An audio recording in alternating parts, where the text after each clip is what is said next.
जय श्री कृष्णा, जय श्री विष्णु। आपका हमारे चैनल पावर ऑफ भक्ति पर स्वागत है। हम पुरुषोत्तम मास महात्म्य सुन रहे हैं और आज पुरुषोत्तम मास महात्म्य का 10वां अध्याय सुनेंगे। सबसे पहले बोलिए विष्णु भगवान की जय। भगवान विष्णु की कृपा हम सब पर बनी रहे। कल के अध्याय में हमने जाना कि दुर्वासा ऋषि उस मेधावी ऋषि की कन्या का दुख सुनकर अत्यंत द्रवित हो गए और उसके दुखों का अंत करने के लिए सोचने लगे। और आज के अध्याय में हम जानेंगे कि दुर्वासा ऋषि ने उस कन्या के दुखों के अंत के लिए क्या उपाय बताया। तो कथा प्रारंभ करते हैं। सूत जी कहते हैं कि जब उस दुखी कन्या ने अपना दुख दुर्वासा ऋषि के सामने प्रकट किया तो दुर्वासा ऋषि ने उसके कल्याण के लिए एक महान उपाय बताया। उन्होंने कहा कि शीघ्र ही पुरुषोत्तम मास आने वाला है और ये पुरुषोत्तम मास सभी मासों में श्रेष्ठ है। इस मास में पवित्र तीर्थ स्थल नदी पर स्नान करने से मनुष्य अपने सभी दोषों से मुक्ति प्राप्त करता है। इसके समान कार्तिक आदि कोई भी मास नहीं है।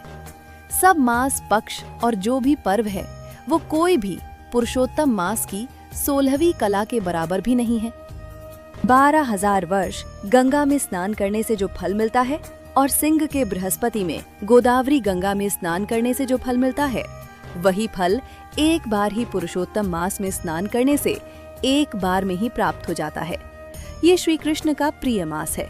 इसमें दान, स्नान, जप आदि करने से सभी मनोवांछित फलों की प्राप्ति होती है।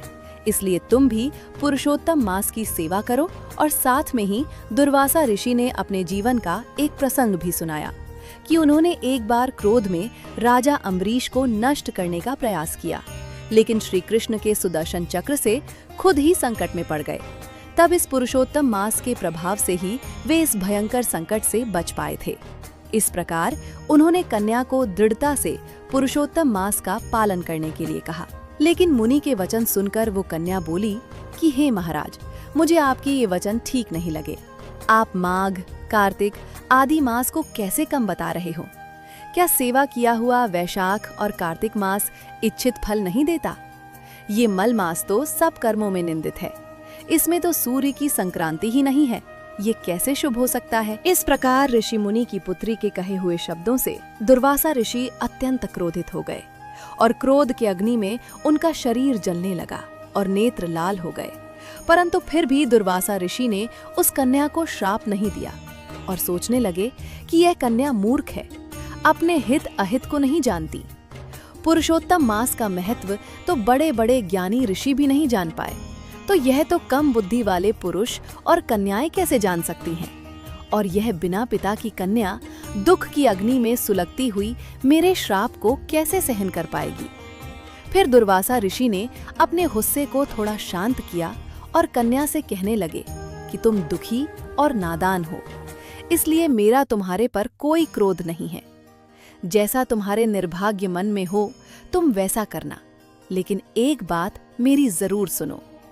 तुमने पुरुषोत्तम मास का अनादर किया है। इसका फल तुम्हें इस जन्म में या अगले जन्म में जरूर भोगना होगा। भगवान तुम्हारी रक्षा करे। मैं अपने नारायण की सेवा में जाता हूँ। ऐसा कहकर दुर्वासा ऋषि उस कन्या के आश्रम से चले गए। उनके जाने के बाद कन्या का तेज और सौभाग्य क्षीण होने लगा और उस कन्या ने एक अलग ही मार्ग चुना और अंत में उसने निश्चय किया कि वो भगवान शिव की कठोर तपस्या करेगी। उसे लगा कि केवल शीघ्र प्रसन्न होने वाले शिव जी और माता पार्वती ही उसकी इच्छा पूरी कर सकते हैं। इस प्रकार वो कन्या पुरुषोत्तम मास की महिमा को त्याग कर एक अलग ही मार्ग पर चल चुकी और अपने आश्रम में शिव जी की पूजा करने लग गई। प्रिय श्रोताओं, आज का अध्याय यहीं समाप्त हुआ। आगे की कथा कल के अध्याय में सुनेंगे।